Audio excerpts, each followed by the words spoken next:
નમસ્કાર વિદ્યાર્થી મિત્રો, હું દક્ષા વારા ફ્રોમ રોઝરી સ્કૂલ રાજકોટ. આજે આપણે સામાજિક વિજ્ઞાન ધોરણ 10માં માનવ વિકાસનો અભ્યાસ કરવાના છે.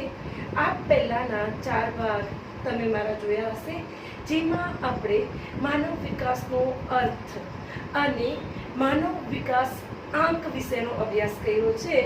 તો માનવ વિકાસ સામેના પડકારો આપણે જોયું, તેમની અંદર કે ભારત 130માં સ્થાન ઉપર છે. તો 188 દેશોમાંથી 130 સ્થાન ઉપર છે. તો આપણે એના 5 દેશ સાથેનું કમ્પેરિઝન પણ આપણે જોયું છે. તો હવે અહીંયા તો કઈ પરિસ્થિતિ છે જેને આપણે સુધારો કરવાનો છે. તો આપણે 5 દેશોની જે સરખામણી કરી, જે પ્રથમ 5 નંબર ઉપર આવે છે એ દેશોની સરખામણી આપણે કરી, તો આપણે હજી માથાદીઠ આવક, પછી શિક્ષણ આંક અને જીવન ધોરણની અંદર સુધારો લાવવાની જરૂર છે. તો આ બધી જ બાબતમાં આગળ લાવવા માટે આપણે માનવ વિકાસ સામેના પડકારો 3 છે. એમાં પહેલું છે કે આપણું સ્વાસ્થ્ય, બીજું છે લૈંગિક સમાનતા અને ત્રીજું છે મહિલા સશક્તિકરણ. તો આપણે આ ત્રણેય ટોપિક ઉપર અત્યારે અભ્યાસ કરવાના છીએ. તો જોઈએ, જો તમને પ્રશ્ન પૂછાય કે માનવ વિકાસ સામેના પડકારો ક્યાં છે, તો તમારે આ 3 લખવાના છે: સ્વાસ્થ્ય, લૈંગિક સમાનતા અને મહિલા સશક્તિકરણ. ઓકે, આપણે અહીંયા પહેલા માનવ વિકાસ સામેનો પહેલો પડકાર છે સ્વાસ્થ્ય. સ્વાસ્થ્ય એટલે આરોગ્ય. આપણે એની વાત કરવાના છીએ. તો માનવ માટે મનુષ્ય અવતારની અંદર પહેલું સુખ તે જાતે નર્યા. તો ભાઈ આપણું સ્વાસ્થ્ય છે એ આપણી મૂડી છે અને કિંમતી મૂડી છે, એને સાચવવું પડે. વાયરલ ઇન્ફેક્શન પાઠ ધોરણ 10 ગુજરાતીમાં જ આવે છે અને લેખકે બહુ સરસ રીતે લખ્યું છે કે આપણે શરીરને કોથળો સમજીએ છીએ, બરાબર? તો એની અંદર બધું નાખ્યા રાખીએ છીએ અને આપણે આરોગ્યની સાર સંભાળ નથી રાખતા. તો વિકસતા દેશોની અંદર આરોગ્યની સાર સંભાળ કઈ રીતે રાખવાની છે એની વાત મારે તમારી સાથે કરવી છે. તો ભાઈ માણસ છે, પોતાનું જીવન ટકાવી રાખવા માટે આપણું શારીરિક સ્વાસ્થ્ય અને માનસિક સ્વાસ્થ્ય ખૂબ જ સારું હોવું જોઈએ.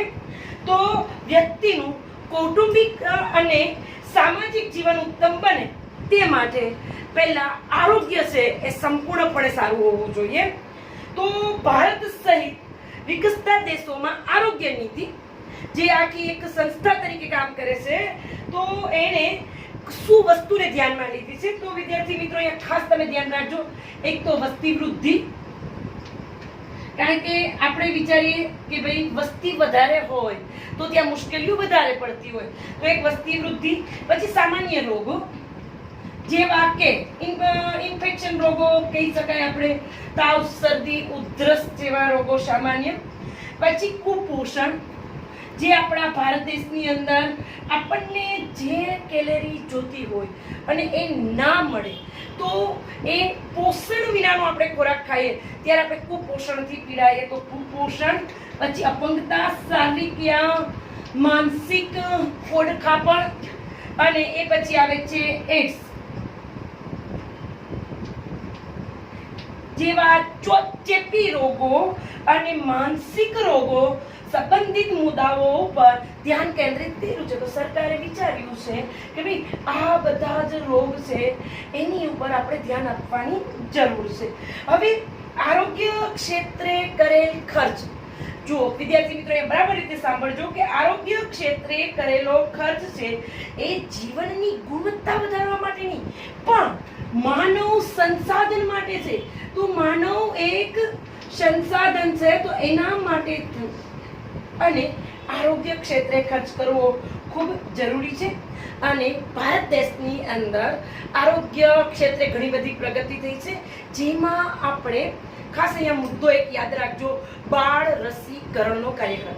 તો આપણે એની મારા પહેલાના વિડીયો તમે બાળ રસીકરણ જોયું, વિડીયોમાં સાંભળ્યું હશે કે ભાઈ બાળ રસીકરણ એટલે શું, તો કે કોઈ પણ એક રોગ છે એને નાબૂદ કરવા માટે રસીની શોધ કરવામાં આવે. તો ભારતે એવી બાળ રસીકરણ કાર્યક્રમની અંદર એક ઓપીવી, આ એક તમારે યાદ રાખવું પડશે, આ રસી છે એ પોલિયો માટે છે, જે ભારતમાંથી નાબૂદ થઈ ગયો છે આ રોગ, અને 1 થી 5 વર્ષના બાળકને સરકાર દ્વારા આ રસી આપવામાં આવે છે. એ પછી છે બીજી રસી છે એ બીસીજી, તો એ ક્ષય માટેની છે, જે ફેફસા સાથે જોડાયેલા રોગની છે, તો એમાં પણ આપણે કામયાબી મેળવી છે. પછી એક આવશે હિપેટાઇટિસ, તમારા જોડકું યાદ રાખવું પડશે. હિપેટાઇટિસ છે એ છે ઝેરી કમળા માટે, જે લીવર સંબંધિત રોગ છે, અને એની પણ સરકારે સંશોધન કરીને આપવામાં આવે છે. એ પછી આવે છે ડીપીટી, જે મોટી ઉધરસ અથવા તો ધનુર માટે કોઈ લોખંડની વસ્તુ લાગી ગઈ હોય તો એના માટે આપવામાં આવે છે. આ ઉપરાંત આપણે ઓરીની રસી જેવી ઘણી બધી રસી છે એની અંદર સફળતા મેળવી છે. તો તમારે એક આ વસ્તુ છે સ્વાસ્થ્ય માટે યાદ રાખવું પડશે. ખાસ કરીને એક આ જોડકું તમે યાદ રાખી લેજો કે કયા રોગ માટે કઈ રસી આપવામાં આવે છે, અને બાળ રસીકરણની અંદર આપણે સફળતા મેળવી છે. આમ આપણે ભારતમાં બાળ રસીકરણ દ્વારા ઘણા બધા રોગો ઉપર નિયંત્રણ મેળવી શક્યા છીએ, અને સ્વાસ્થ્ય પ્રત્યે આપણે જાગૃત બન્યા છે. બરાબર. તો ભારતમાંથી તમે એક આ વસ્તુ બી યાદ રાખજો, પ્લેગ પછી શીતળા, ઓકે, પ્લેગ પછી શીતળા પછી રક્તપિત્ત અને પોલિયો. આ આપણા આજથી 60-70-80 વર્ષ પહેલા આ રોગ ભારતની અંદર ઘર કરી ગયો હતો, એને હાલમાં આપણે નિર્મૂળ કરી નાખ્યો છે.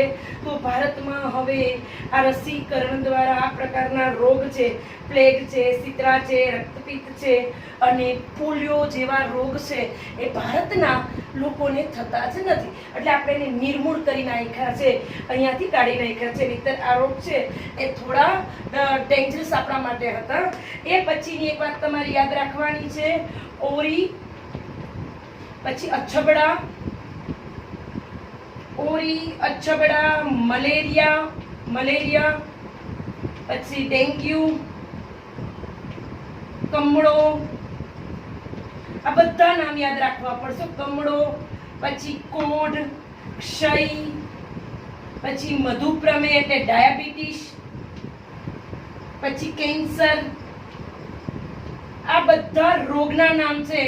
અને હૃદય રોગ, આ બધાની અંદર આપણે નિયંત્રણ સાધી શક્યા છે કે ભાઈ હવે આમની દવા શોધાઈ ગઈ છે, અને લોકોને જો આ રોગનો એ ભોગ બને, આ રોગનો ભોગ બને તો એના માટેની દવા છે એ ભારતની અંદર શોધાઈ ગઈ છે. એટલે ઓરી છે, અછબડા છે, મલેરિયા એ તાવ છે, ડેન્ગ્યુ તાવ છે, કમળો લીવર સાથે સંબંધિત છે, કોઢ તો એ સ્કિન માટે છે, ક્ષય એ ફેફસા સાથે જોડાયેલો છે, ડાયાબિટીસ એટલે મધુપ્રમેહ છે એ આપણા પેન્ક્રિયાસ સાથે જોડાયેલો છે, કેન્સર, ઘણી બધી જાતના રોગ થાય છે, અને હાર્ટ રોગ. તો આમની દવા ભારતમાં ગોતાઈ ગઈ છે, એટલે મળી ગઈ છે, જે આપણે નિયંત્રણ મેળવી શક્યા છે.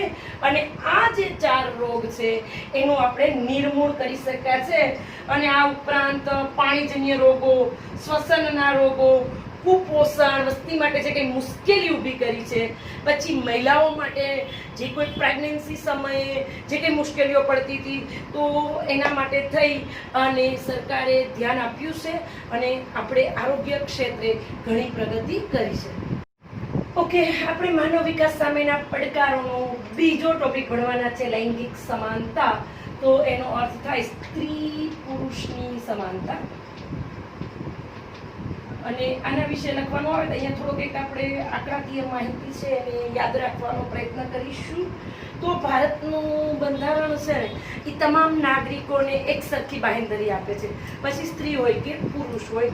તો આપણે ઈસવીસન 2011 ની વસ્તી ગણતરી પ્રમાણે જોશું તો ભારતની અંદર સ્ત્રીઓની ટકાવારી છે એ 48.46% હતા અને પુરુષો છે એ 51.54% હતા. આ બંને આંકડાઓ એક યાદ રાખજો. 2011 ની વસ્તી ગણતરી પ્રમાણે સ્ત્રીઓની સંખ્યા છે એ 48.46% અને પુરુષો 51.54%. ભારત એક દેશ નહીં, વિશ્વના લગભગ બધા જ દેશોની અંદર કંઈક આ આંકડો આપણને સ્ત્રી પુરુષ વચ્ચેનો આવો જ મળે છે. ઓકે, તો ભારત દેશની અંદર ભારતને જો પ્રગતિ કરવી હશે, આપણું HDI હ્યુમન ડેવલપમેન્ટ ઇન્ડેક્સને આગળ વધારવા માટે થઈ અને સ્ત્રીઓની ભૂમિકા છે એ મહત્વની છે. કારણ કે વિકાસશીલ દેશોની અંદર ખાસ મોટા ભાગે આપણે જે સ્ત્રી અને પુરુષ પ્રત્યે ભેદભાવ રાખવામાં આવે છે, તો જેને કારણે દીકરીઓને અમુક પ્રકારની છૂટછાટ નથી આપવામાં આવતી, શિક્ષણની દ્રષ્ટિએ, આરોગ્યની દ્રષ્ટિએ, બહાર કામે મોકલવાની દ્રષ્ટિએ, રમતગમતની પ્રવૃત્તિની અંદર, તો જેને કારણે આપણો આંકડો છે એ નીચે જાય છે. તો આ આંકડાને આપણે ઉપર કઈ રીતે લાવવો, તો સ્ત્રીને પુરુષ સમાન ગણવી પડશે અને એને પણ દરેક જગ્યાએ આગળ કરવી પડશે. તો આપણે અહીંયા થોડાક આંકડાઓ જોઈએ, કારણ કે આપણે માનવ વિકાસ આંકની અંદર ભારતનું સ્થાન 130મું છે. તો ક્યાંક એવી પણ વસ્તુ બને છે. પછી આપણા ભારત દેશની અંદર સામાજિક કુરિવાજો છે, જે દહેજ પ્રથા અને દીકરીને દૂધ પીતી કરવીને આવા ઘણા બધા પ્રશ્નોને કારણે આપણો HDI છે નીચો જાય છે. તો આપણે અહીંયા મેં થોડું લખ્યું છે કે 2015ના અહેવાલ પ્રમાણે ભારતની અંદર સ્ત્રી પુરુષની પરિસ્થિતિ શું છે એ આપણે જોઈએ. ઓકે, તો આપણો માનવ વિકાસ આંક એટલે HDI છે એ સ્ત્રીઓ માટે છે 0.525 એટલે 525, પુરુષો માટે છે 0.661 અને ભારતનો છે 0.609 2015ના અહેવાલ પ્રમાણે. તમે અહીંયા જોશો તો આ આંકડાની અંદર ઘણો બધો તફાવત છે. બીજું કે માનવ વિકાસ આંકને માપવા માટે જન્મ સમયનું અપેક્ષિત આયુષ્ય, તો એની અંદર સ્ત્રીઓનું છે 69.5 અને પુરુષોનું છે 66.6 અને ટોટલ ભારતનું છે 68 વર્ષ. તો અહીંયા સ્ત્રીનો આંકડો છે થોડોક આપણને વધારે સારો જોવા મળે છે. પછી અપેક્ષિત શાળાકીય વર્ષો, તો એમની અંદર સ્ત્રીઓના છે 11.3 વર્ષ, પુરુષોના છે 11.8 વર્ષ અને ભારતના છે 11.7. તો આ આંકડો કંઈક આપણો અપેક્ષિત શાળાકીય વર્ષનો આ રીતે આવે છે. એ પછી આવે છે શાળાકીય સરેરાશ વર્ષો. તો એમાં બહુ મોટો તફાવત પડી જાય છે. તો કે અહીંયા જે સ્ત્રીઓ માટે 3.6 વર્ષનું શિક્ષણ લઈ શકે છે, જ્યારે પુરુષો છે એ 7.2 વર્ષનું અને ટોટલ છે ભારતનું 5.4. તો અહીંયા આ આંકડાની અંદર સ્ત્રીઓએ આગળ વધવાની જરૂર છે. એ પછી જો આપણે માથાદીઠ આવકની વાત કરીએ તો ભારતની અંદર ડોલરની અંદર જો વાત કરવામાં આવે તો સ્ત્રીઓની આવક છે 2116 અને પુરુષોની છે 8656. ટોટલ ભારતની છે તો 5497 ડોલર. તો અહીંયા પણ ખાસો ફેરફાર આવે છે અને આપણો આંક છે એ નીચે જતો રહ્યો. હવે એ પછી આપણે યુવા સાક્ષરતા દર કહીએ તો 15 થી 24 વર્ષના લોકોનું આપણે જોઈએ તો એમાં સ્ત્રીઓ માટે છે 74.4 વર્ષ અને પુરુષો માટેનું છે 88.4. તો અહીંયા મેં જે આંકડાઓ લખ્યા છે આ આંકડાઓ તમારે પરીક્ષા માટે યાદ રાખવા પડશે. તો ઘણા બધી જગ્યાએ આંકડાની અંદર તમને તફાવત જોવા મળે છે. તો આ પ્રમાણે આપણે જોવા જઈએ તો આ પ્રક્રિયામાં સમાનતા જોવા આપણને મળતી નથી, ઘણો બધો ફેરફાર મળે છે. તો ભારતના મોટા ભાગના રાજ્યમાં ઉચ્ચ પદ, ઊંચી આવક અને વધુ લાભ અને વધુ વેતન છે ને પુરુષોને મળે છે, તો સ્ત્રીઓને પણ એમાં જાળવવામાં આવે તો આપણે HDI છે, આપણો હ્યુમન ડેવલપમેન્ટ ઇન્ડેક્સ છે, એ વધારી શકીએ. જો હવે આપણે માનવ વિકાસ સામેના પડકારોમાં ત્રીજો ટોપિક ભણવાના છે મહિલા સશક્તિકરણ. તો ભાઈ સ્ત્રીઓ છે ને સમગ્ર વિકાસની પ્રક્રિયાનું કેન્દ્ર બિંદુ છે. તો કોઈ પણ વિકાસશીલ રાષ્ટ્રમાં આર્થિક સશક્તિકરણ માટે મહિલા સશક્તિકરણ મહત્વનું પાસું છે. તો મહિલા સશક્તિકરણ માટે એને આર્થિક અનિવાર્યતા અને સ્વતંત્રતા આપવી એ એક જરૂરી છે. આપણને એક સ્ત્રી શિક્ષિત બનશે તો એ સમાજને તારશે અને અંતે આપણું રાષ્ટ્ર છે એ સશક્ત બનશે. તો કોઈ પણ વિકાસશીલ દેશ હોય તો એ દેશે મહિલાઓ તરફની યોજનાઓ છે અથવા તો મહિલાઓ કઈ રીતે કાર્યશીલ બને એવા પ્રયત્ન કરવા પડશે. અને ભારતે એ દિશાની અંદર પગલું ભરવાની શરૂઆત કરી છે. આજે 2020ની સાલની અંદર તમે જોઈ શકો છો કે ભારતની અંદર ઘણા વર્ષોથી સ્ત્રીઓ છે વડાપ્રધાનની સ્થાને, રાષ્ટ્રપતિ પદની સ્થાને અથવા તો મુખ્યમંત્રીઓના સ્થાન ઉપર વખતો વખત રહી છે. સાથે સાથે આ જે ઘરમાં કામ કરતી મહિલા છે એ પાયલટ સુધીની એટલે વિમાન ઉડાડવા સુધીની શક્તિ ધરાવતી થઈ ગઈ. અને સાથે સાથે હું કહી શકીશ કે યાંત્રિક સુધી પણ એ પહોંચી છે. ટીવી સમાચારોની અંદર અથવા તો કહીએ કે સાહિત્ય, રમતગમત, શિક્ષણ ક્ષેત્રે મહિલાઓએ પોતાનું આગવું સ્થાન છે એ ધરાવવાનું શરૂ કર્યું છે. તો સરકારે આ સ્ત્રીઓ આગળ વધે એટલે મહિલા કલ્યાણકારી યોજના, અહીંયા થોડીક સરકારની યોજનાઓ છે એને આપણે યાદ રાખીશું. તો સર્વપ્રથમ મહિલાઓને સમાન દરજ્જો, શિક્ષણ, સલામતી અને મૂળભૂત સ્વતંત્રતા મળી રહે તે માટે 1980ની સાલની અંદર મહિલાઓનું એક અલગ જૂથ બનાવવામાં આવ્યું અને એને અમુક જાતની સ્વતંત્રતાઓ છે એ આપવાની શરૂઆત કરી.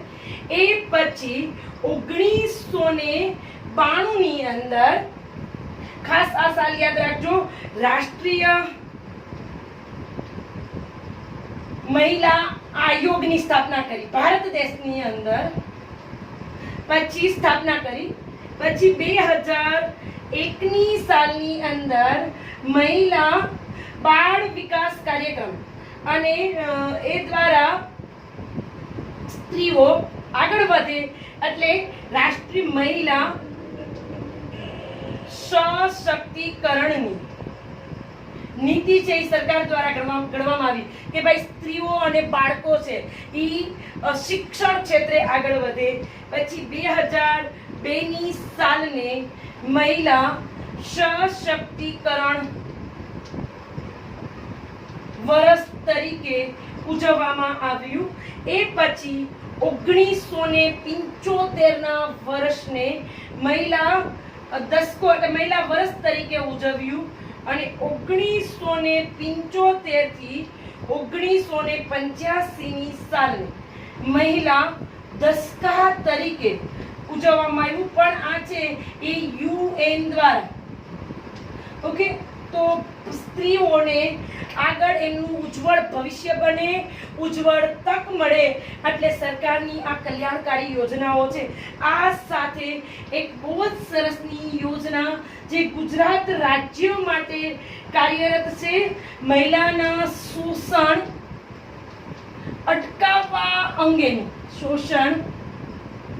અટકાવવા અંગેની યોજના. તો 181 મહિલા અભિયાન જે સ્ત્રીઓને કોઈ પણ જાતની જાતીય સતામણી અથવા તો એમના સસરા પક્ષથી કે એના પતિ તરફથી કે કોઈ પણ આડકતરી રીતે જો સ્ત્રીઓને હેરાન કરવામાં આવે તો મહિલા 181 અભિયાન છે એ કાર્યરત છે. અને આપણે મહિલા 181 અભિયાનની વધારે માહિતી રાજકોટ આપણા સ્કૂલની અંદર લાઈવ સેશન ગોઠવવાના છે, તો આપણે એની વિશેષ માહિતી મેળવીશું. મહિલાઓની સામાજિક, આર્થિક અને શૈક્ષણિક પ્રગતિ માટે ગુજરાત સરકારે ખાસ યાદ રાખજો કે 2001ની અંદર મહિલા બાળ વિકાસ વિભાગની રચના કરી અને ગુજરાત સરકારે મહિલા સશક્તિકરણ માટે ગરીબ અને સામાન્ય પરિવારોની તથા ગ્રામીણ વિસ્તારોના મહિલાઓના ઉત્કર્ષ માટે 3 પાસાઓમાં મહિલાઓનું શૈક્ષણિક સશક્તિકરણ, મહિલા આરોગ્ય અને મહિલા સુરક્ષાને ધ્યાનમાં રાખીને ઘણી બધી યોજનાઓ છે એ બનાવવામાં આવી છે, જે આપણે થોડી યોજનાઓની અહીંયા ચર્ચા કરીશું. તો પહેલા ગુજરાત સરકારે પ્રથમ યોજના છે કન્યા કેળવણી. તો પ્રોત્સાહન આપવામાં આવ્યું છે અને એના દ્વારા કન્યા કેળવણી રથયાત્રાની શરૂઆત કરવામાં આવી, જેમાં છોકરીઓને અથવા તો દીકરીઓને 100% આપણે નામાંકન અને મહિલા સાક્ષરતા દરમાં વધારો કરવા આપણી સરકારનો એક પ્રયત્ન છે. બીજું કે રાજ્યમાં 35%થી ઓછી સ્ત્રી સાક્ષરતા દર ધરાવતા ગામો જે એ વિસ્તારો જેવા છે, તો ત્યાં સરકારે એવી યોજના દ્વારા શૈક્ષણિક યોજના દ્વારા ત્યાં સ્ત્રી શિક્ષિત બને એવા પ્રયત્ન કરવામાં આવ્યા છે. એટલે જે 35% ઓછું છે તો ત્યાં વિદ્યાલક્ષ્મી બોન્ડ એક યાદ રાખજો. જે ગામોની અંદર સ્ત્રીઓને ભણતી નથી તો ત્યાં સરકારથી પ્રાથમિક અને માધ્યમિક શિક્ષણ માટે વિદ્યાલક્ષ્મી બોન્ડ છે એ આપવામાં આવે છે. પછી એક સરકારે સ્ત્રીઓનું શિક્ષણ વધે એટલે સરસ્વતી સાધના આ યોજના હેઠળ વિના મૂલ્ય સાયકલોનું વિતરણ કરવામાં આવે છે. 9મા ધોરણની અંદર છોકરીઓને સ્કૂલે જવામાં મુશ્કેલી ન પડે એટલે આ 1 લાખ જેટલી દર વર્ષે આપણા રાજ્યની અંદર દીકરીઓને સાયકલ અપાય છે. સાથે સાથે કોઈ દીકરી ગામડામાંથી શહેરમાં ભણવા આવે છે તો એના માટે મફત બસ પાસ યોજના પણ આની નીચે કામ કરે છે. પછી એક સરકારે બનાવી છે સબડા યોજના. તો આ યોજના હેઠળ દીકરીઓ 14 વર્ષથી ઉપરની દીકરીઓ છે એ કુપોષણથી પીડાય નહીં એટલે એના માટેની આરોગ્યનું ધ્યાન રાખવામાં આવે છે. એ પછી છે ગુજરાત સરકારે અહીંયા ખાસ તમે યાદ રાખજો કે અનામતની બાબતમાં કેટલા ટકા અનામત સ્ત્રીઓને આપવામાં આવ્યું છે. તો સરકારી નોકરીમાં સ્ત્રીઓને 33% અનામત આપવામાં આવ્યું છે. સાથે સાથે સ્થાનિક સ્વરાજ્યની સંસ્થામાં સ્થાનિક સ્વરાજ્ય એટલે નગર પંચાયતને ગ્રામ પંચાયતને એની અંદર સ્ત્રીઓને 33% માંથી સરકારે 50% કરી નાખ્યા છે. તો અહીંયા સ્ત્રીઓ માટેની નોકરીઓના ચાન્સ છે એ ગુજરાત સરકારે વધારી દીધા છે. પછી મહિલાઓ પગભર બને અને એ પોતે પૈસા કમાઈ શકે એટલે સરકાર દ્વારા સખી મંડળ કે આઈએ યાદ રાખવું પડશે, સખી મંડળ અને મિશન મંગલમ યોજના સ્ત્રીઓ માટે ગુજરાત સરકારે બનાવી છે. પછી ઈ મમતા કાર્યક્રમ. તો આ ઈ મમતા કાર્યક્રમ હેઠળ જે બહેનો પ્રેગ્નેન્ટ છે તો એમનું 9 મહિના એના પોષણનું ધ્યાન રાખવામાં આવે છે. ટેકનોલોજી દ્વારા સગર્ભ માતાની નોંધણી કરવામાં આવે છે ને એ પછી એને પોષણયુક્ત ખોરાક મળી રહે એ કરવામાં એ બધા જ પ્રયત્ન ગુજરાત સરકાર દ્વારા કરવામાં આવે છે. આ ઉપરાંત અનુસૂચિત જનજાતિ અને અનુસૂચિત જાતિની સ્ત્રીઓ માટે થઈ અને સરકારે ચિરંજીવી યોજના. તો એમને કોઈ પણ બેન પ્રેગ્નેન્ટ હોય અને એને ડિલિવરીનો સમય હોય તો સરકાર દ્વારા પૂરેપૂરી સુરક્ષા ચિરંજીવી યોજના દ્વારા મળે છે. આમ ગુજરાત સરકારે સ્ત્રીઓ આગળ વધે તે માટે થઈને ઘણી બધી યોજનાઓ અને પ્રયત્ન કરેલા છે. તો આ જે આપણા પડકારો છે માનવ વિકાસ સામેના, તો આપણે એની સાથે લડાઈ કરવાની છે ને લડાઈ આપણે જ કરવાની છે. સ્વાસ્થ્ય, લૈંગિક સમાનતા અને મહિલા સશક્તિકરણમાં આપણે આગળ વધવાનું છે. આભાર.